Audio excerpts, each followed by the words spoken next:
के जन्मे लालनवा अवध में बाजे बजनवा हो। उनके नम्रता से बहुत प्रभावित। रमन्ति इति राम। नमस्कार, प्रणाम। मैं सतीश और आप सभी देख रहे हैं हंगामा जंक्शन। तो आज हमारे साथ मौजूद हैं जिनका नाम प्रिया बहन जी है, जो कि बहुत सारी जगह पे राम कथा का पाठ करती हैं और बहुत ही सुंदर तरीके से। तो चलिए सबसे पहले मैं आपके उनसे मुलाकात करवाता हूं और उनसे बहुत सारी चीज़ें जानने की कोशिश करेंगे कि आखिर इन्होंने ये शिक्षा जो इतनी सुंदर तरीके से राम कथा पढ़ती हैं वो कहाँ से ली हैं। तो सबसे पहले स्वागत है आपका हमारे चैनल हंगामा जंक्शन। धन्यवाद राधे राधे। तो आप इतने अच्छे तरीके से सुंदर तरीके से राम कथा का पाठन करती हैं, कहाँ से ये सीखी हैं या फिर शिक्षा ली हैं? जी, मैं ये शिक्षा प्राप्त बनारस से की हूँ। मैं वहाँ शिक्षा प्राप्त की हूँ। कुछ कारणवश गुरुजी यहाँ आ चुके हैं, तो बिहिया में उनका घर है जहाँ मैं वहाँ शिक्षा और भी है बाकी जो मैं प्राप्त कर रही हूँ। कहते हैं बहुत सारे लोग विश्वास रखते हैं या फिर विश्वास नहीं रखते हैं, तो उनके लिए क्या कहना चाहेंगी जो लोग विश्वास नहीं रखते हैं? मैं यही कहना चाहूँगी कि एक बार उन्हें राम कथा से अवश्य जुड़ना चाहिए, भजन कीर्तन करना चाहिए, एक बार उन्हें राम कथा जरूर श्रवण करनी चाहिए, क्योंकि रमन्ति इति राम, जो रोम रोम में बसते हैं वो राम हैं। हम सभी के रोम रोम में राम बसते हैं, चाहे वो किसी भी जाति का हो, किसी भी धर्म का हो, किसी भी समुदाय का हो, हम सभी लोगों के रोम रोम में राम बसते हैं।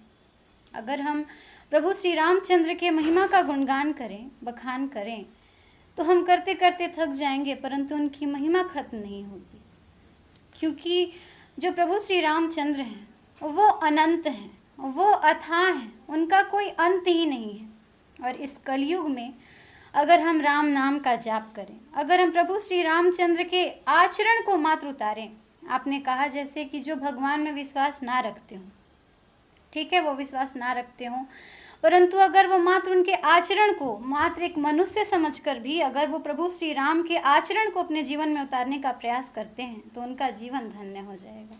आप इतने कम उम्र में ही राम कथा का पाठन कर रही हैं, आप राम जी के किन व्यक्तित्व से प्रभावित हैं? मैं उनके नम्रता से बहुत प्रभावित हूँ। उनका जो आचरण था बहुत ही विनम्र था और वो बहुत ही आज्ञाकारी थे। वो उनका आचरण ये मुझे बहुत पसंद है। जब पाठन करती हैं, जो कथा कहती हैं, उसमें एक सोहर गाती हैं जो कि बहुत प्रचलित भी है, मैंने भी सुना है। क्या ये हमारे दर्शकों को भी सुनाने का दो लाइन?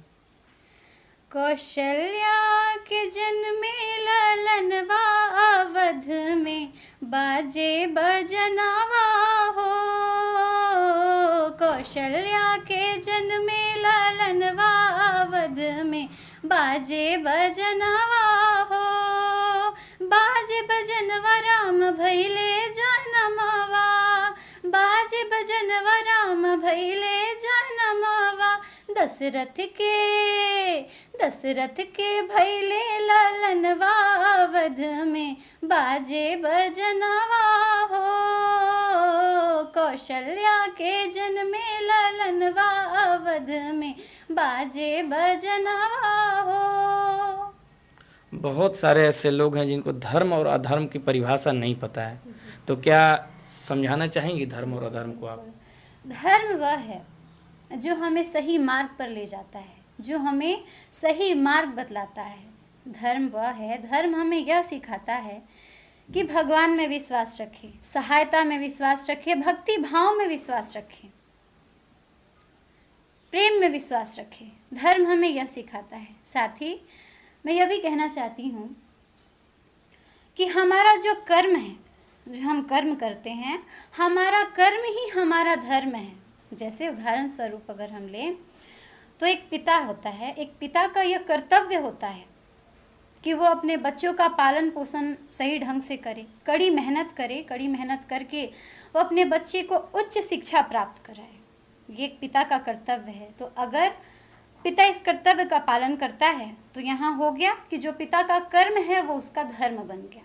दूसरी तरफ अगर हम अधर्म की बात करें तो जो लोग अधर्म की राह पर चलते हैं वो सिर्फ गलत कार्य करते हैं, कुकर्म करते हैं, वो कुकर्म अधर्म है। जैसे किसी का हित ना चाहना, किसी का अहित चाहना, किसी का बना हुआ काम बिगाड़ना, किसी की चुगली करना, ये सब अधर्म है।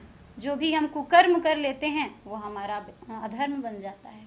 तो तो चलिए, बहुत बहुत धन्यवाद जितने भी लोग हमारे चैनल के माध्यम से साध्वी बहन प्रिया जी को देख रहे थे। अभी आपने समझा कि धर्म और अधर्म में अंतर क्या है, और अगर आप धर्म को समझते हैं तो अच्छा ही काम करेंगे, और अधर्म तो बहुत सारे लोग को कर्म कर रहे हैं। लेकिन साध्वी जी ने बहुत अच्छी तरीके से हम लोग को समझाया धर्म और अधर्म, और राम जी के किन व्यक्तित्व से प्रभावित हैं उन्होंने ये भी बताया। तो चलिए मिलेंगे अगले वीडियो के साथ। बहुत बहुत धन्यवाद सभी का।